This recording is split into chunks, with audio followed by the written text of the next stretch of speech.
Bueno, entonces, okay, so we will speak English. This is Optional. how we do the tours, most of the tours. Welcome, everyone. Welcome to the streaming. My name is Olga Romana. I'm the official tour guide for London. And we're going to do Hola, és la Laia. Westminster Envia tour. un correu, soc la Carme. So usually when Si I és meet possible. students, I say, welcome to London. London is a wonderful, enormous, and really old city. We are talking about 2,000 years of history. We are talking about 9.7 million people living in London. And the area of London that we're going to visit today by walk is called Westminster. So Westminster is 250,000 people living here, and it's one of 33 boroughs of London. So behind me, you can see what most people call Big Ben, but this is not really Big Ben. The real name of this building is Clock Tower, and Clock Tower in 2012 received the name of Queen Elizabeth II, because it was in 2012 when Queen Elizabeth II celebrated her Diamond Jubilee. So she became a monarch who was the monarch of England for 60 years. So it changed its name from Clock Tower. So I'm going to walk a little bit with you. I'm going to turn away the camera away from me, and I'm going to show you a little bit of Westminster. So off we go.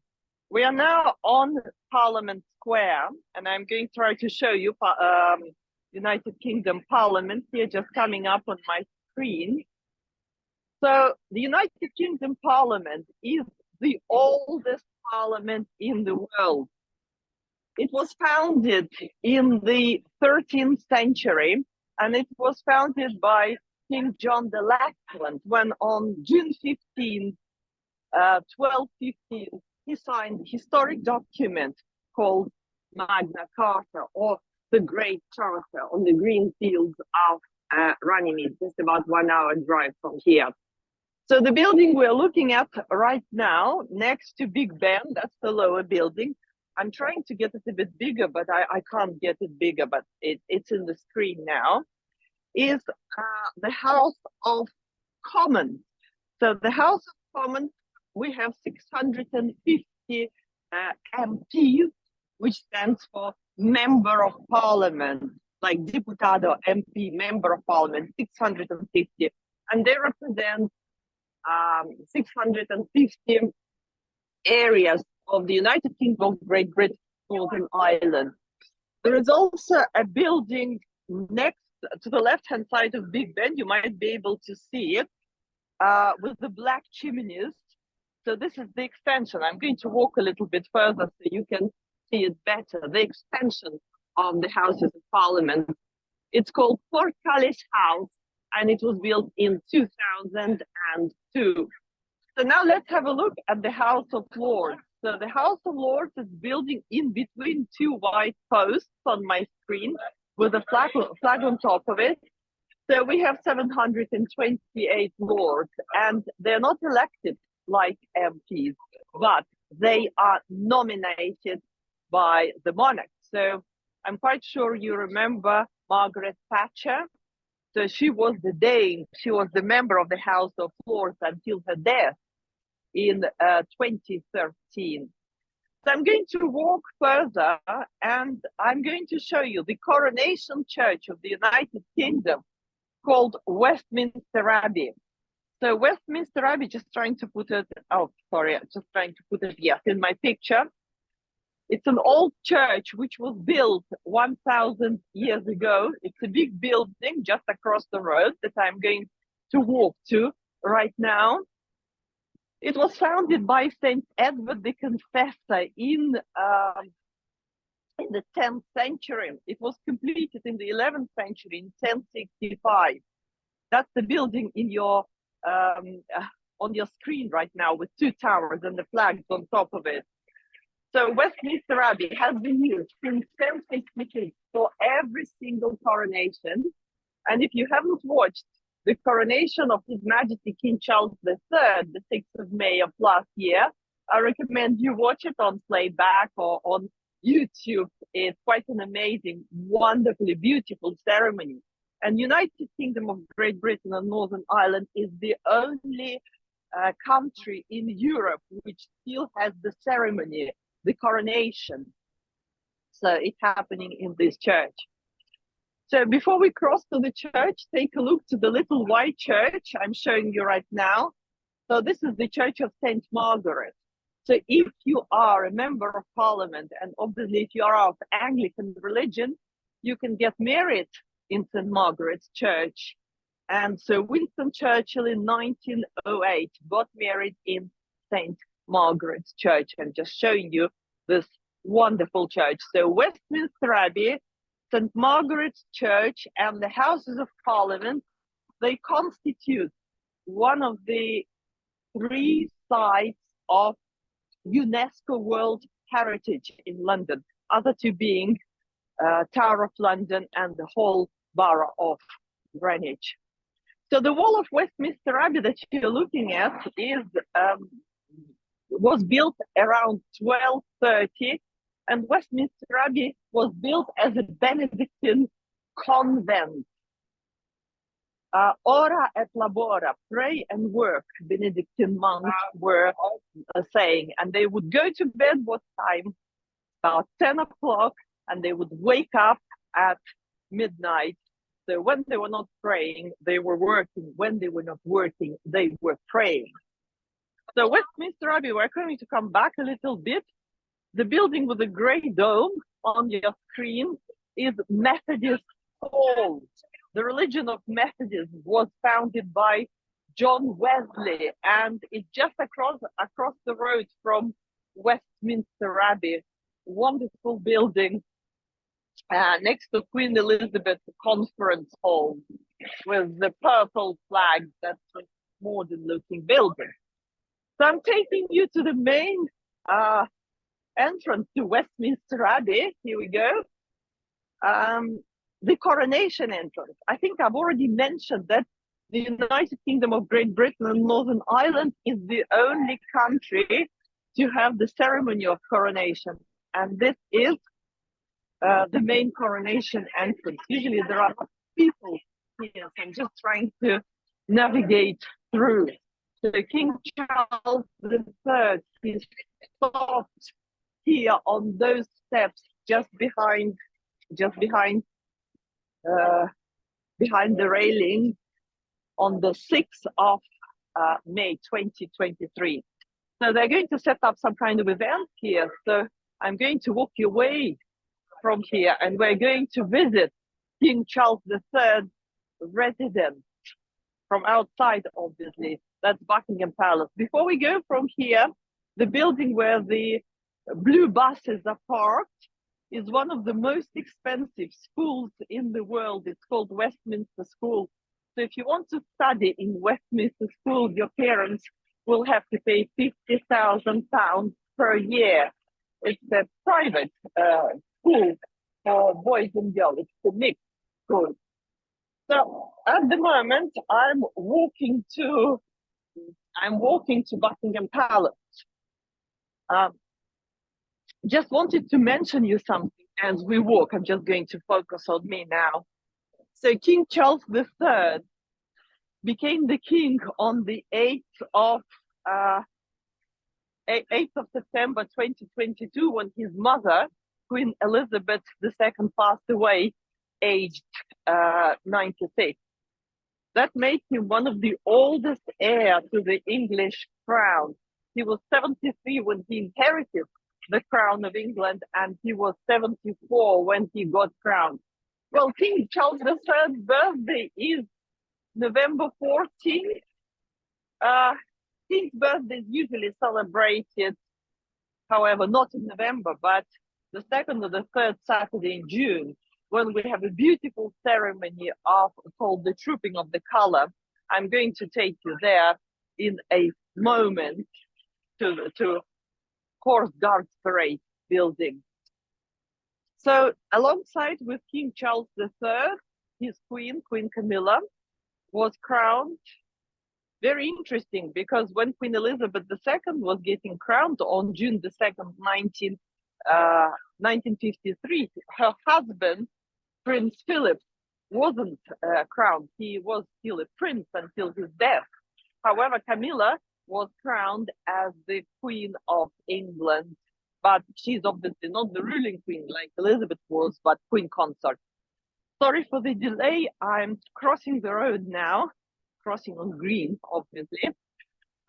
So I'm going to show you a little view. We're not going to the river. However, from here, from this corner, you can see far away London Eye. I'm not sure you can see it very well, but it's just behind this black post, London Eye.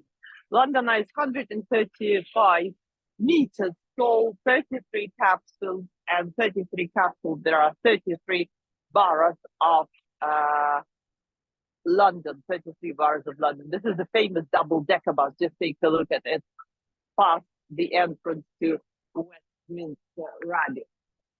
So what I'm going to do right now, I am going to take you to Prime Minister's apartment. This is what we do with the students. I'm just crossing the road, bear with me a little bit. So Prime Minister's apartment, we call it number 10 Downing Street. So sometimes people ask, why number 10 Downing? Why Downing Street? Well, because the land of the apartment was purchased after the English Civil War by someone called George Downing. And in 1710, Queen Anne, the last Stuart Queen of England, died. So the person who inherited the crown of England was George of Hanover. So Prince George of Hanover didn't speak a single word of English. His language was German, but he was Protestant, and that made him eligible to become the monarch of England. So George didn't understand what the members of parliament were talking about in the Houses of Parliament. So he decided to nominate Sir Robert Walpole as Prime Minister, and he gave him, for the duration of his prime ministry, number 10 Downing Street, and that has been the tradition of prime ministers to live at number 10 Downing Street. So our current prime minister is the Right Honourable Rishi Sunak. Rishi Sunak is quite young prime minister because he is in his 40s, maybe 45 or 46. And before he became the prime minister in October 2022, he was the Chancellor of the Exchequer. That's the person responsible for the finances. So if you take a look now at this building that I'm putting in my camera, so this is His Majesty's Treasury, Ministerio de las Finanzas, Treasury, right across the road. This is where Rishi Sunak was the boss before he became a prime minister. His parents come from India, and he became the first non-Christian prime minister of this country. So I'm going to take you across the road to show you number 10 Downing Street and to show you a little bit of St. James's Park. Just take a look how beautiful the park is. Now it's March. I'm going to walk through the park a little bit to give you some idea. And the 1st of March was St. David's Day, and this is where daffodils come up. You see this yellow flowers. I'm going to show you a little bit. Daffodils. daffodil, it's also called St. David's Star, St. David's Star, St. David of Wales, the patron saint. So the park we're going to walk through to number 10 Downing Street is called St. James's Park. All parks that we have in central London, they belong to the King of England. So I'm stepping now onto the royal territory. Just take a look at this beautiful flower, St. David's Star, a daffodils, very nice and very beautiful. They're always here in March. It's not just daffodils. If you take a look, you can see Japanese cherry. I can't get Japanese cherry zoomed in, but you can see it from here. The tree, decorative tree with pink bloom, very beautiful and very typical for the end of February and beginning of March right now. But we're off the route a little bit. So we're going to number 10 Downing Street, and we are walking through St. James's Park. So we said all parks, they belong to the King of England. I remember it very well. 8th of September 2022, Queen Elizabeth II passed away. And obviously, we all liked her and we wanted to pay our respect to the Queen of England. So I was going to go to Buckingham Palace to put my flowers at the railings, but the line was so huge that many people weren't able to go to Buckingham Palace. So we came to this park, St. James's Park, and we put our flowers there. So every single tree that you can see in this park, it was full of flowers in memory of Queen Elizabeth II on the 8th, 9th, and 10th of September. So St. James's Park is named after the Palace of St. James. And the Palace of St. James, I'll show you as well before I show you Buckingham Palace, was the palace where the kings of England lived before they moved to Buckingham Palace. So if we wanted to name the royal parks, we can say Hyde Park, obviously, that's 145 hectares Hyde Park. Then we can name St. James's Park, and we can name Regent's Park, not far from Madame Tussauds, and obviously Green Park and Buckingham Palace Gardens. So these are the 5 royal parks. So I'm going to turn away the camera from me while we are walking in St. James's, and we can see the lake of St. James's Park. Here we go. The lake was dug for the boat trips of Queen Caroline. And you can just about see far away at the other end of the park, Buckingham Palace, but we're going to get closer to the royal residence. So the little house we're looking at, this is the park keeper's house. And there is a little garden, vegetable garden, I would say. So if you were to be here during the Second World War, 1939, 1940, all London was full of these little gardens where people were growing vegetables, potatoes, etc. And now, before we turn towards number 10 Downing Street, very, very exclusive view of a pelican. So the pelicans of St. James's Park look just coming out, especially for you, the pelican. They are a tradition. They were brought by, they were gifted to King Charles II after the restoration of monarchy. And they are very much royal birds, which are fed with,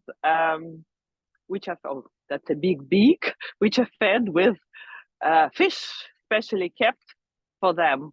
Pelicans can also fly, and sometimes when they don't like our company, they can obviously fly away. There are 6 pelicans, and pelican is meant to be the symbol of sacrifice. A medieval legend says that when pelican mother runs out of food, She gives her blood and body to her chicks so they survive. So that was a nod towards the sacrifice that Charles the first, did for his country. He died on the scaffold. So we will leave Pelican in peace, and why don't we go to see number 10 Downing Street? So number 10 Downing Street, the residence of Prime Minister of the United Kingdom is just across the road. So if you know London, you probably know it from a different side, from Whitehall. But Whitehall is very busy, and currently we have a protest in front of the other side. It's quite loud. So I'm showing you this red brick building. Careful, bicycles. Here, bicycles. Red brick building. This is number 11 Downing Street. Very, very nice. And number 11 Downing Street, sometimes Prime Minister live in this building. You can see a security guard. So for the last 40 years, number 10 Downing Street has been closed for general public. And if we were to talk about number 10, then we will have to talk about the black building with the green and white balcony. Unfortunately, I can't stick my camera just in the area of Downing Street, but you can see it from here probably. I'll show you from the other side. So Sir Winston Churchill lived at number 10 Downing Street during, just behind me, number 10 Downing Street, during the Second World War. He also moved in the Churchill War Rooms under the Treasury that I was showing you before. And if we talk about other prime ministers like Margaret Thatcher, Boris Johnson, David Cameron, they were all residents at number 10. So I'm going to show you the actual building, the black one. Again, because of the railings, can't see properly, but the red one and then the black one on the other side. Maybe this way is better for you to see. So I'm going also to show you this square. So this is called the Horse Guards Parade. You remember I mentioned that the King's birthday was on the 14th of November, and I also mentioned that the King celebrated his birthday on the 2nd or 3rd Saturday in June. So this is here in this area, Horse Guards Parade. Sometimes people say, wow, it's quite unbelievable that this area, such a big stretch of land behind me, and nothing is built here. In London, where every inch, every centimeter of the land is taken. Well, there is a reason for it. This huge stretch of land that I'm standing on used to be the area of the old royal palace called the Palace of Westminster. So the white building that I'm pointing to, this one, was built in the 18th century, 1700, after on the spot of the Palace of Westminster, the Palace of Westminster.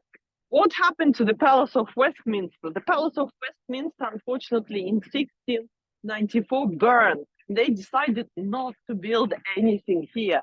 But this is the royal ground that we're standing on. So if we're doing our tour in the morning, sometimes we come here and we can see the changing of the horse guards. Yes, quite an interesting, unlike the foot guards that you can't see here, you can see the actual changing. So the building with the green domes behind me, I think you can see it, the green domes. This is the old Admiralty. This is this is where people received the news of the death of Admiral Horatio Nelson and the victory in the Battle of Trafalgar. So I'm going to take you towards Buckingham Palace. Buckingham Palace we're going to. So we're going to cross the road here. plenty of war memorials. First World War, Second World War memorial. Here is one of them. The memorial to the soldiers just across the road, you can see. I'm trying to cross, but it's quite dangerous. It's far here.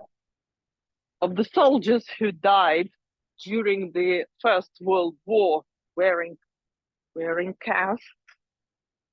And I'm going to go again into St. James's Park. So Buckingham Palace that we're going to visit, this is where we're going right now, became the royal residence during the reign of Queen Victoria. So Queen Victoria became the queen in 1837 when she was about the age of the students I'm taking to for this walk. She was 18 when she became the queen. And after 2 years, she married her cousin, Prince Albert. Nobody believed in a love story between Queen Victoria and Prince Albert. But as soon as Queen Victoria saw Prince Albert, she said, "Oh my God, he is the most handsome man I've ever met in my life." So usually it's the man who proposes to the woman, but because Queen Victoria was already a crowned monarch and Prince Albert was just a German prince, so she had to propose to him. And then I asked the question, when is the day when the woman proposes to a man? Well, most of you students say it's Valentine's Day, February 14th. No, it's wrong. It's 29th of February. This year we had 29th of February, but it's not every year. So she proposed to Prince Albert. Prince Albert accepted, and that was one of the happiest marriages ever, the marriage of Queen Victoria and Prince Albert. They had 9 children and they were nicknamed the grandparents of Europe. So this wooden building just behind me, this is our coffee shop, quite a nice one, where we stop usually for our tea, coffee, hot chocolate, and toilet.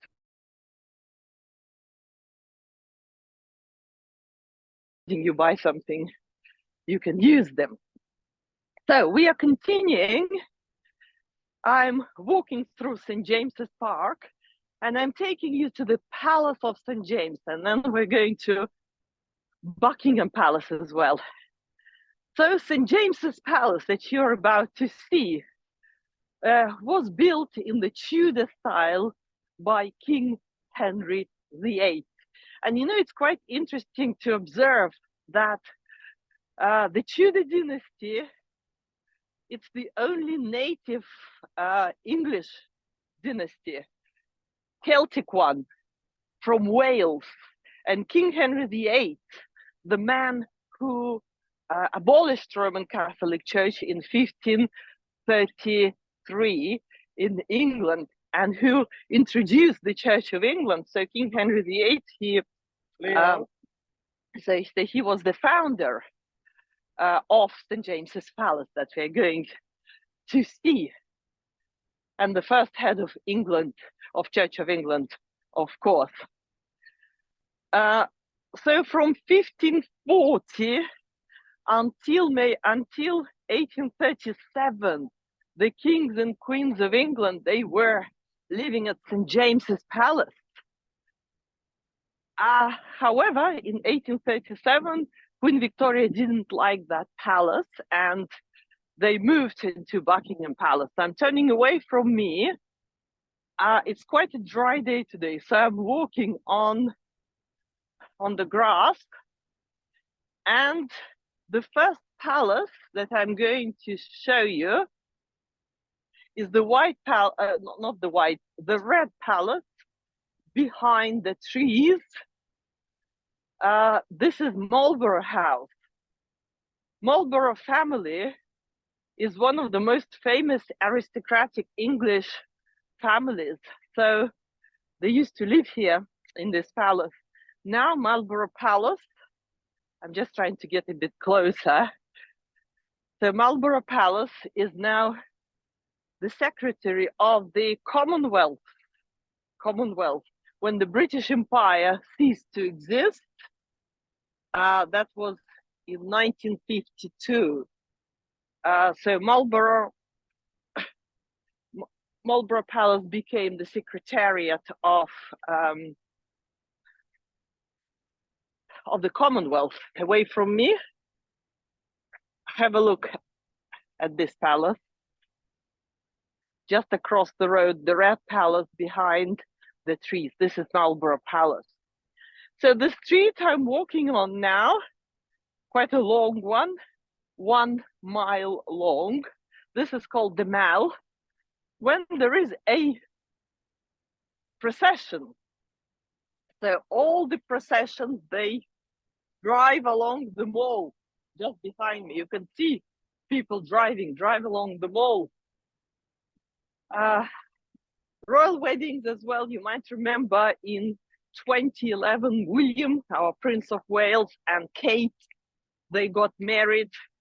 So they drove all the way from Westminster Abbey in their carriages to Buckingham Palace. So if you go behind me, kind of that way, this is Trafalgar Square. We're going to there a little later. We're now going to see St. James's Palace and Buckingham Palace right now. So I am going to show you St. James's Palace. Usually this is where the changing of the guards starts. And the changing of the guards is never guaranteed, never, because it can be cancelled due to rain, snow, special events. But it starts from this palace, St. James's, that you can see. In a moment, I'll get you a better picture, don't worry. Just trying to cross the road safely. So it's a typical Tudor palace. I think it's one of the questions in our questionnaire. What architectural style is St. James's Palace? It was built in the 16th century by King Henry VIII. And it's from this palace where the proclamation of the new monarch happened. So I remember it quite well. After Queen died, the 8th of September 2022, King Charles III was proclaimed from this palace. I'm trying to get a bit closer. Yes. I don't usually cross the road without traffic lights, but I'm trying to make it quicker for you in 1 hour. So St. James's Palace, right in front of you. This area of St. James's Palace that you can see, it's called a Priory Court. Here we go, have a look at it. Typical Tudor chimneys you can see from here. Yes. So if you look kind of this way, you can see a triple window right in front of you. And in front of the triple window, you can see a kind of a balcony above the arches. So this is the place from where a new monarch is proclaimed. And if you are an ambassador of your country and you arrive to London, you meet the monarch here in St. James's Palace. So all ambassadors, they're called the ambassador of the court of St. James. Little yellow chapel that you can see, this is where 20-year-old Queen Victoria married her cousin and husband, Albert. So I'm going to take you to Buckingham Palace. St. James's Palace is right behind me. They say that by the number of chimneys, you can tell the wealth of the person. The more chimneys you have, the wealthier you were back 500 years ago in the 16th century. So I'm going back to the Mall, and I'm going to show you Buckingham Palace. So as soon as Queen Victoria became Queen of England, that was in 1837, she was requested to take a residence here in this palace. This is the wall, you see the wall of St. James's Palace, and she didn't like it. And maybe you can agree with her. She said, I don't like it. I need something more elegant. I need something better than St. James's Palace. And that better was just around the corner. That was Buckingham Palace. Well, Buckingham Palace was built on the land of the Duke of Buckingham, hence the name, Buckingham Palace. And the man who built Buckingham Palace was Playboy of Europe. Well, Playboy of Europe, that's the nickname for King George IV, who was the king after the Napoleonic War, and who was also an uncle of Queen Victoria. Queen Victoria came from the family where there were 18 brothers and sisters. They were all children, 18, 1-8, all children of King George III. So Queen Victoria's father was one brother, and he had an older brother called Playboy of Europe, or George, the Prince of Wales. So George liked beautiful life. He was a hedonist. He liked good food, fine wine. He was an art collector as well. And he didn't like staying in St. James's Palace because, well, too medieval, too ugly. So he had a palace arranged for himself called Buckingham Palace. I'm about to show you Buckingham Palace. But before we do so, I want to show you the residence of the Prince of Wales. So this white palace that you can see with the flag, this is the residence of the Prince of Wales. It's called Clarence House. Our current Prince of Wales, Prince William, doesn't live in Clarence House because he has a large family.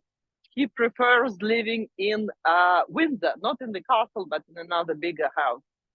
But the Clarence House was the residence of Charles and Camilla before Charles became the monarch. And you can see a lot of cars parked here across the road. And the brown palace, just behind the red and black cars, it's called Lancaster House. So this is the residence to the the office to the Prince of Wales. I'm going to get a bit closer to this two palaces. I don't know if you like Downton Abbey series. I do. I like very much. So they don't like filming for commercial purposes inside Buckingham Palace that we're about to see. So they use this brown palace across the road. I can't go any further. There is chain here. You see chain. Yes, they use it as Buckingham Palace in Downton Abbey, for instance. So we're going to go to Buckingham Palace right now. So I'm still on the Mall, but very, very close to Buckingham Palace. So all monarchs from Queen Victoria in 1837 until Charles III, they were living in Buckingham Palace as the main residence. And if there is a head of the foreign state in official visit here in London, so they always ride through the mall, you see, you can even see red asphalt here, very special, like red carpet for the reception to Buckingham Palace.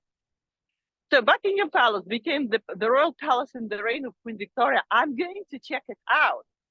If His Majesty the King is at home, I'm going to tell you how in a little moment. Our king, you probably heard, he hasn't been very well recently. He was diagnosed with cancer, but they say it's not very aggressive, so they will be able to cure him. He's 75 right now, and he's the head of United Kingdom of Great Britain and Northern Ireland, and he is also the head of 15 states like Australia, New Zealand, and Canada, and more than that. These countries, they don't have presidents, they have prime minister and the monarch. And he's also the monarch of this country, the head of them, and he's also the head of the Commonwealth and the Church of England. So away from me now, it's a bit sunny now. We are a bit against the sun, but we're starting to see Buckingham Palace. Buckingham Palace right in front of us. Yeah, so this is, I'm going to get a bit closer to Buckingham Palace to give you a better picture. So the flag that is waving on top Buckingham Palace, I can't see what kind of flag it is, but if it's the flag of our country with stripes, Union Jack, that means King is not in the residence. But if you can see yellow, blue, and red flag, that means he is at home. They usually say we can come for a cup of tea with Charles and Camilla, and nobody wants to go for a cup of tea with Camilla, but I like Camilla. So take a look. This is Buckingham Palace. In front of Buckingham Palace, you can see the memorial to Queen Victoria, built in 1911, 10 years after her death. So Queen Victoria, she was Queen Victoria, and you see that's the memorial I'm pointing to. Queen Victoria was the queen for 63 years, 64, I think. And she was the queen for 42 days in the 20th century, but predominantly it's 19th century. So we talk about Charles Dickens, Charles Darwin, the famous Victorians, the Victorian way of life. They had 9 children with Prince Albert, her cousin, and her husband. And when Queen Victoria died, the oldest one became the monarch, Edward VII. Edward VII. I'm just memorial to Queen Victoria. So I'm going to show you very briefly beautiful gates. So these are the gates of Green Park. Green Park. Here, that's another royal park that we are kind of visiting a little bit. The Green Park is called so because flowers are not permitted there. The only exception are the daffodils. A legend has it that long time ago, there were flowers in Green Park permitted, and the park wasn't called Green Park. Charles II, Charles II, he was walking in Green Park and he cut the most beautiful rose from the park and gave it to the most beautiful woman next to him, which wasn't his wife, Catherine of Braganza, but was his mistress, Louise de Keroualle. So I'm going to take you a bit closer to Buckingham Palace from here. So Green Park is just behind me right now. If you cross through these gates all the way straight, you will end up at Piccadilly. So that's the area where sometimes we finish the tour. And now away from me, you can see Buckingham Palace. Here we go. So now it's a good moment to see Buckingham Palace because no people are here. Usually when it's in the morning, changing of the guards, it's impossible to see anything. I'm going to cross the road a little bit with you, and I'm going to show you some details. When it's changing of the guards, obviously it's not possible to see the details because you have to stay there all the time. So the symbol of our country, the United Kingdom of Great Britain and Northern Ireland, is the royal coat of arms, And the royal coat of arms is made from lion and the unicorn. Lion is the symbol of the English monarchy, and unicorn is the symbol of the Scottish monarchy. So when Queen Elizabeth I died in 1603, the famous Virgin Queen, La Reina Virgen, Virgin Queen. So the person who took the crown of England was the King of Scotland, James VI, who became James I. And now, away from me, you're looking at the royal coats of arms. I'm just trying to put it closer to you if I can. Here we go, look. I'm going to walk a little bit out so you can see it better. Thank you. Yeah, so that's it. That's the royal coats of arms. There are two identical ones, and you can see the lion, correct? And the unicorn. So the lion is for England, unicorn is for Scotland, yes? Okay. And we usually take our picture here with the group at this gate. So I'm going to walk you back. It's quite interesting that Westminster takes the name Westminster Abbey that you've just seen from the outside, the Coronation Church. Minster in the Old English language means the church. So if you look here, you can see two letters quite familiar to most of us. One second, this is E, number 2, and R, which means Elizabeth Regina, or Regina, the Queen. So these railings, they were made in the reign of Queen Elizabeth. So we're not going towards Hyde Park, but if you were to go straight ahead of this road where the white van is going up to the end, this is the way to Hyde Park, but we have to visit the Jensen area. We're going to Pall Mall, then to Trafalgar Square, and then we will soon finish our walk. So I'm going to enter a little bit into Green Park. Just a little bit behind me is the Royal Palace, Buckingham Palace. The changing of the guard doesn't take place here every day. It takes place here one day, yes, and one day no. Basically, it's Sunday, Monday, Wednesday, and Friday. And if we manage to see the changing of the guards, I usually explain about the 5 regiments that take their turns at Buckingham Palace. So the first regiment, this one, you can see the red plume. So this is the Coldstream Regiment. That's the English regiment. The second one has a blue plume. This is Irish Guard. Then the third one, Welsh Guard. This is white and green plume. And then the Scottish Guards, there is no plume at all. And then the Grenadier Guards, the oldest from 1661, the white plume. So 5 regiments representing 4 elements of the United Kingdom. So I'm now in Green Park with Buckingham Palace to my right-hand side for you. Yes. Green Park. It's a paradise for birds, for plants, but not for flowers, because they were abolished, as I told you, in 1661 by the jealous Catherine of Braganza.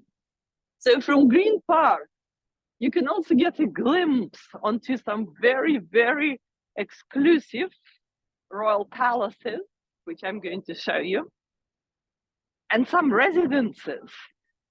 So if you want to buy an apartment in London, in Chelsea, we are talking about millions of pounds. I think 120 million is the most expensive house in London. It's not here, it's in Hampstead. So if you're going to buy something near Buckingham Palace in the residential area, you're looking at 5 million, 10 million. So it's crazy, crazily expensive. So I'm going to walk a little bit in the grass, turn away from me, and you can see the residential area next to of the palaces, next to Buckingham Palace. So you can probably recognize the brown house. This is Lancaster House, the office of the Prince of Wales. And to the left-hand side of this brown building, St. James's Palace and some residential properties, including the most expensive hotel at the end. I'm not going to take you there, but the most expensive hotel is the Ritz. Ritz on Piccadilly. I don't know if it's true, but sometimes they say the most expensive room is £25,000 per night in the Ritz. And all services, possible and impossible, will be included in the price, but not the English breakfast. The English breakfast, even if you pay 20 and just that way, that's why I'm not taking it there, will be an extra. So we are going now back onto the Mall.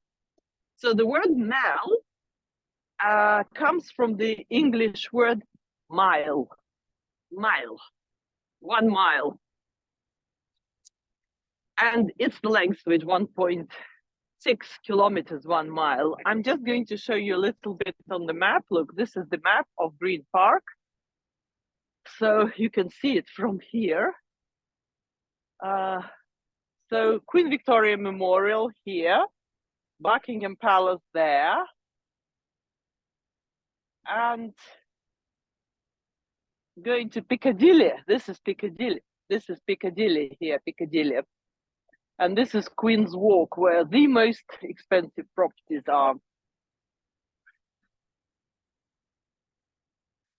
But this is the private area.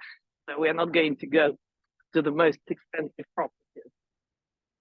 So we're going back onto the Mall and going to visit Gentlemen Club area. So gentlemen clubs, they were founded, most of them, in the 17th century. Because in the 17th century, we had King Charles I, who got beheaded, then the Republic, or Commonwealth, if you want to call it this way, and then the monarchy returned. And Charles II, he established gentlemen clubs. I'm going to take you there right now. So before 1960s, gentlemen clubs, they were exclusive clubs for men only. If you collect expensive carriages, expensive cars, then you are a member of the same club. However, in 1960s, this tradition changed, and all gentlemen clubs, they now admit women. The only exception before women were admitted was made only to Margaret Thatcher, because Margaret Thatcher was admitted to male-only club, being a woman, the Conservative Club. So the name of the street that we're going to walk into is Pall Mall. And sometimes people ask, what does it mean, Pall Mall? Well, Pall Mall, it comes from a very strange word, pallo amalio.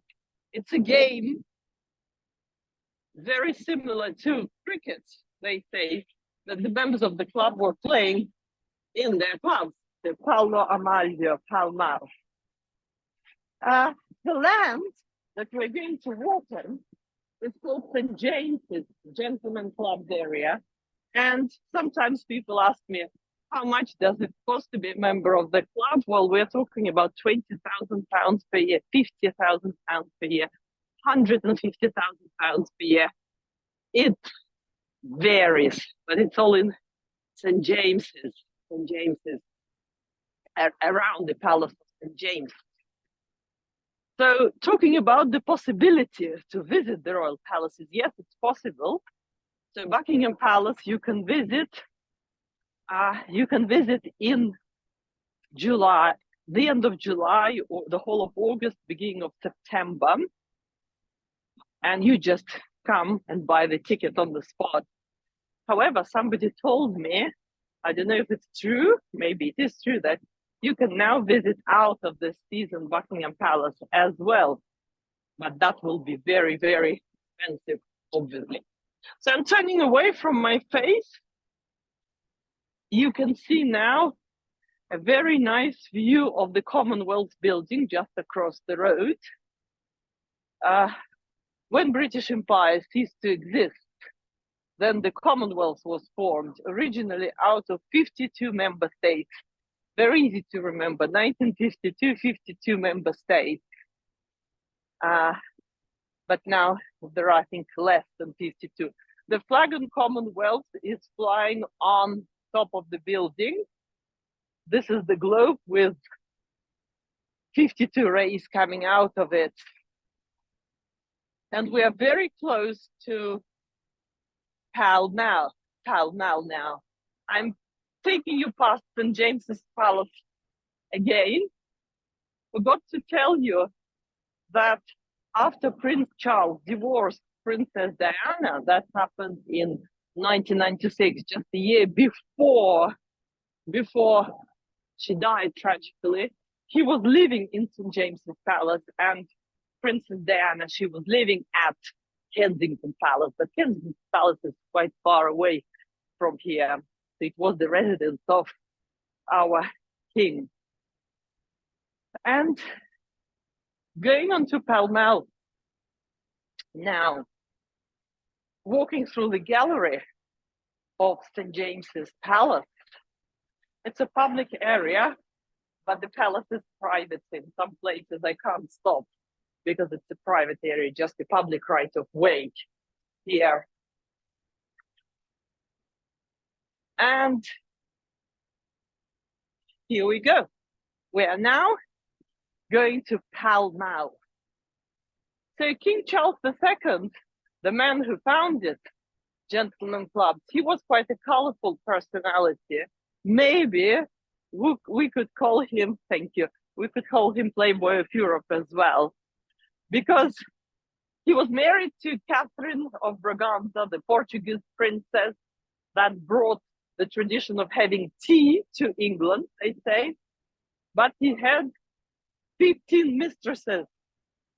And one of the most famous and glamorous mistresses of King Charles II was a Welsh girl called Nell Gwyn. And this building that I'm going to show you right now, not the, I just need to turn it away from me, not the white one, but the one with the flag, after the flag, the black one. I'm going to walk a bit faster, or maybe I even cross over to the other side of the road. That was the building built by King Charles III for his mistress, Nell Gwyn. Well, the legend tells us that Nell Gwyn was an orange seller at Covent Garden Market. You see, now you can see the brown building better. And the king was walking around Covent Garden Market, and he saw that beautiful girl, and he fell in love with her, and he built this house, 1661, you see, the brown one, number 78, for Nell Gwyn, and the one in between as well. One day, Nell Gwyn gave birth to a beautiful baby boy in this house with the arches. And King said, no, this boy is not my son. This boy is the orange seller's son. A legend has it that Nell Gwyn appeared in the window of this building with the arches, dangling the baby away from the window. And when the king was going past this building, trying to get to St. James's Palace, she said, Your Majesty, because you don't want to give the title to this baby, I'm going to drop the baby down and the baby will die. Well, the king was a playboy, but he didn't want the death of the poor baby. So he gave him the title, the Duke of St. Albans. And that's the man who developed Covent Garden later. So I'm walking on Pall Mall right now. So all these buildings here, they're gentlemen clubs. And away from me again, because you can see the flag that we usually call Union Jack. Here we go. You see, that's the post box and the Union Jack. So the Union Jack flag was created in 1603.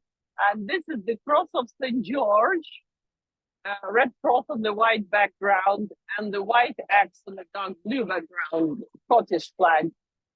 So this is what we call Union Jack flag. Well, let's continue. So I'm going to take you to Trafalgar Square in a moment, where we will finish our tour. Just to tell you a little bit about this area. So this is Gentleman Club area. I could take you in the area right behind you there. We have St. James's Square, a lot of exclusive gentlemen clubs, but I won't. I'll take you to visit, to see the most beautiful clubs. Athenaeum Club from the outside. It's a stunning building, and the Institute of Directors. The Athenaeum Club that I'm going to show you is the Politicians Club, and Athena is the Greek goddess of wisdom, and politicians are meant to be very wise. So that's the explanation. Athenaeum Club. Sometimes people say that you're not allowed to talk about politics in Athenaeum Club, and you're meant to be relaxing. You're meant to be talking about art or anything, but not politics. Men and women are admitted to this building, Athenaeum Club. And the next building that I'm going to show you is the Institute of Directors. In fact, we're getting closer, so I'm zooming away from me. So it's not the first building on your right-hand side, but the second building. I'm going to walk a bit faster so you can get it. Athenaeum Club. People say that if you're a member, you can stay in the Athenaeum Club for 2 nights a year, just 2 nights a year, not more than 2 nights a year. And the membership, I think, is £150,000. So that's the white building you can see, the plain building, and the one with the trees up above. You can also see it quite well from here. Athenaeum with the balcony, the black balcony between the ground floor and the middle floor here. And one of the most impressive features of Athenaeum Club is the statue of Athena, which some people say was copied from the Greek Parthenon. I'm going to show you the statue in a moment, just around the corner. This is the Athenaeum. You might be able to see next to the top floor, under the balcony, the trees from the Parthenon as well.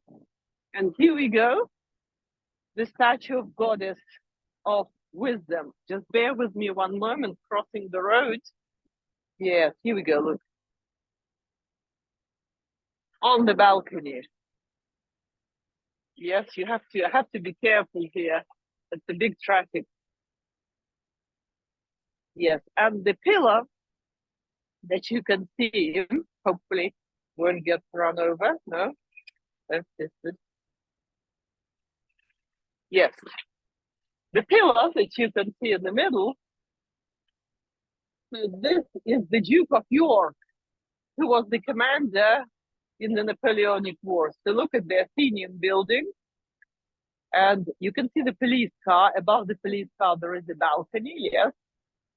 And on the balcony, the golden statue of Athena is standing. So the next building is the Institute of Directors, the pink and red flag above the entrance.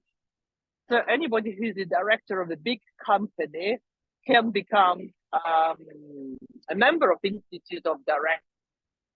Doesn't matter, men, women. So it's not important. Look at the beautiful double red decker. And if we look at the end, towards the end of this street, you can see a little bit Trafalgar Square. This is where we're going next.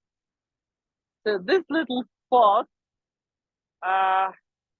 that we're looking at, this is the memorial to the Crimean War.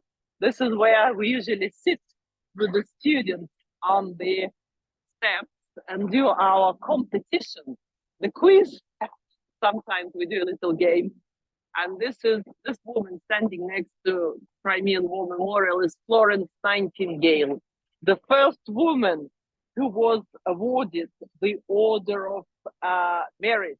She was not knighted, but awarded the Order of Merit by Queen Victoria. And this is one of the English politicians of the Crimean War, Sydney Spencer. And of course, you can notice the soldiers just under Motherland wearing bare skins just here. So I'm going to take you to the final stop. This is Trafalgar Square.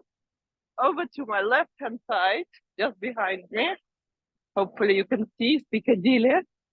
So the walk can be finished to Piccadilly as well. Just turning away from me, stunning building of the Institute of Directors from this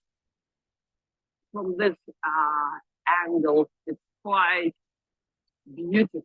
Look at it. The Institute of Directors, very ornate, very ornate. Postal boxes from Queen Victoria still function. So I'm still walking on Pall Mall to the final stop of our walk, going to Trafalgar Square. Sometimes we start our walk from Trafalgar Square. The Trafalgar Square is the 0 mile of the United Kingdom, like Puerta del Sol in Spain, for example. So all kilometers are calculated, all miles, but not kilometers, calculated from Trafalgar Square. So if I say from London to Windsor, there are 15 miles, there are 40 kilometers, 40 kilometers. They're calculated from here, from Trafalgar Square. So I'm standing now on the street called Haymarket, just behind me, Haymarket, yeah. And this is another route to Piccadilly. But I'm going to take you to Trafalgar Square, to the 0 mile of the United Kingdom, where we finish our. So 0 mile of the United Kingdom that we're going to visit has a big Spanish connection. And this is Queen Eleanor Cross. The cross is no longer in existence, Queen Eleanor Cross, but that spot where we're finishing our tour, it's called Charing Cross. So back in the 13th century, the King of England was King Edward I. You might remember Edward I if you watched the American movie Braveheart with Mel Gibson. So that's the old king in that movie. So Edward I, when he was, I think 14-year-old, 800 years ago, married a 12-year-old Spanish princess called Leonor de Castilla, Eleanor of Castile. And again, nobody believes in a love story, but they fell in love with each other. They had many children, Spanish Princess Eleanor and Edward I. However, Eleanor of Castile died when she was 45-year-old. Well, mind you, 800 years ago, not extremely young, 45. They said. because people would live up to 50 years, maybe 40 years even, but she died when she was 45-year-old. So what happened? Because she died on a pilgrimage to Scotland to see the relics of Saint Margaret, then the king didn't know what to do, and the king decided to build a chapel dedicated to Queen Eleanor. So behind me, you can see now the telephone boxes, which people love taking pictures of. They're still working, these telephone boxes, believe it or not, but it's very expensive to make a phone call from these boxes. And these boxes, they were put up beginning of 20th century by the architect and engineer Giles Gilbert Scott. Let's keep going. We're going to Trafalgar Square to end the walk, and we're going to Charing Cross. So the chapel of Queen Eleanor no longer exists because that was 800 years ago, didn't survive. But that place is still called Charing Cross, and that's the 0 mile of the United Kingdom. I'm going to take the camera away from me. So I am getting a very, very good view of Trafalgar Square with Nelson's Memorial. Admiral Horatio Nelson defeated Napoleon at the Battle of Trafalgar, 21st of October, 1805. He defeated the French Battle of Trafalgar, which is not far from the city of Cadiz, the Battle of Trafalgar. And I'm going to walk a little bit on Trafalgar Square. So it's 65 meters, Nelson's Memorial. Trafalgar Square is used for royal processions, is used for special events, and the feast that we all celebrate, regardless of religion, is the New Year's Eve. So people get together here on Trafalgar Square for the New Year's Eve. Also, if you take a look at the other end of the square, you can see the Grey Dome. So this is National Gallery. Free admission.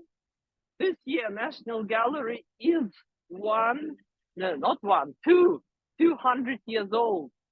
And there is usually a line to go inside National Gallery, but if you're in London and see a line, don't be discouraged, because it doesn't take long.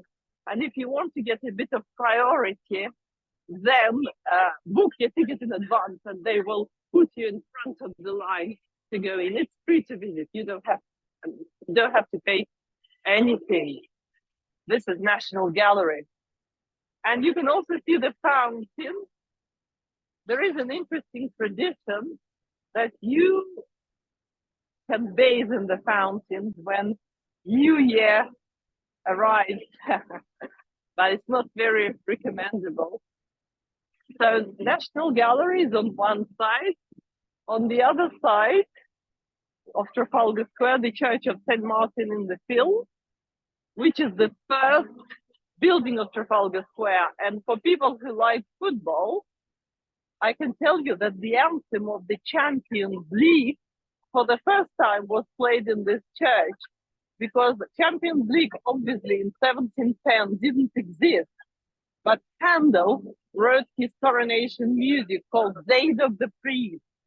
And the Champions League music was created based on Zaid of the Priest, just before the games they played. And the man on the horseback is our boy, the Playboy of Europe, George IV, the man who was a keen art collector and who had Buckingham Palace built. So we're going now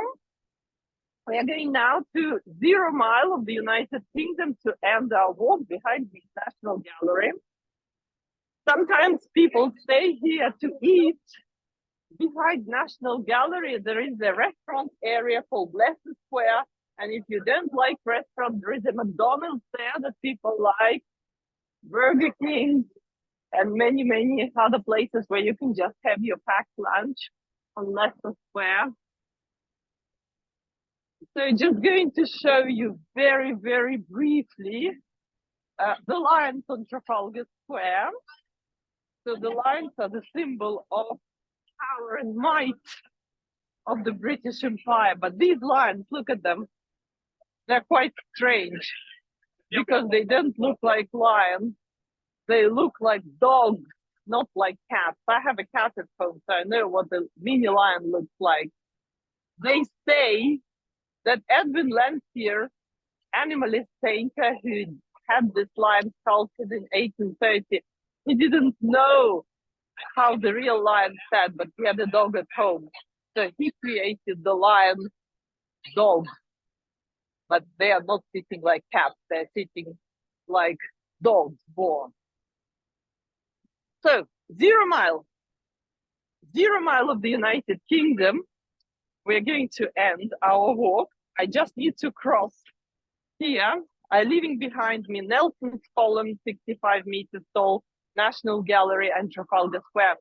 If you kind of go this way, you will end up in the City of London. But the City of London is, well, quite a walk from here. In 4 hours, it's not doable, but yes, it can be done separately. So I'm going to take you on a little traffic island with the statue of King Charles I, the only monarch of this country who was beheaded. Yes, I'm just going to wait a little bit. So the scaffolding behind is the building of a new 5-star hotel in the Admiralty Arch. That's a beautiful building, but now we can't see it from here. So, Charles, crossing the road now. Bear with me one little moment, please.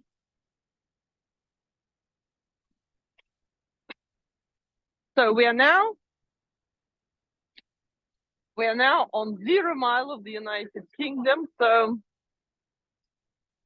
this statue is His Majesty Charles I, the man who was beheaded in 1649 by Oliver Cromwell.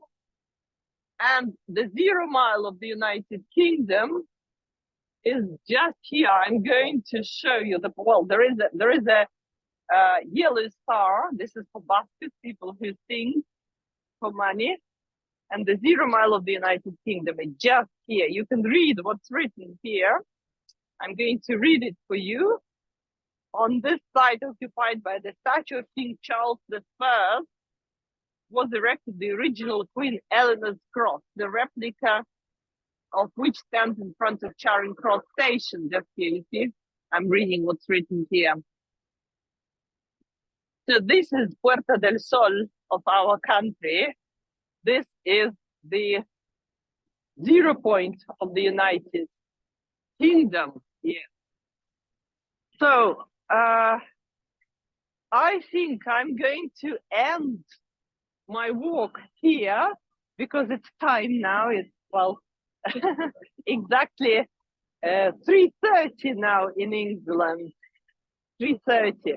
Thank you very much for your kind attention. Hopefully you enjoyed the tour. Yes. Muchas gracias, Olga. Muchas gracias, Olga, por No, todo. de nada. Es un gusto, es un gusto. If you have any questions, I'm here. I'm not going anywhere. You can ask me. Sí, a mí me gustaría que quitarais los micrófonos por si le queréis decir alguna cosita final a Olga, o si tenéis alguna duda, queréis preguntar alguna cosa. No, gracias, Olga, por, De nada. por los detalles y para ser tan preparada. Es un gusto muy grande. Sí, no, se nota, se nota, se nota. Sí, muchas gracias, Olga. Muy buena tu presentación. Muy bien. Bueno, pues nada, yo me quedo hasta que la última persona, hasta que se acabe el encuentro. Muy bien, de Ah, acuerdo. vale. Os podéis ir si queréis, no hay problema. ¿Alguien quiere preguntar alguna cosa más o decir alguna cosa más?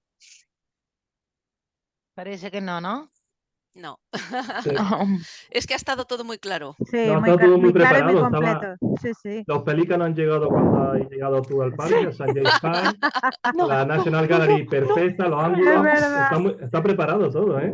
Sí, sí, muy preparado. Muy bien. Muy bien. Bueno, pues entonces nada, muchas gracias Olga y espero que podamos hacer otra vez otra y esta segunda vez la enriqueceremos de alguna manera añadiendo vídeos, añadiendo algún juego para las personas que están escuchando. Todo esto lo tenemos que preparar todavía y espero que lo podamos tener listo y volver a hacerlo otra vez, que quede todavía mucho mejor, ¿vale?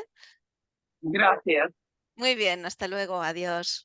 Muchas gracias, Olga. Gracias. Me Adiós. puedo desconectar, ¿verdad? Sí, sí, Angelina. sí, Sí, sí. sí, sí. Ok, un grande abrazo a todos. Muchas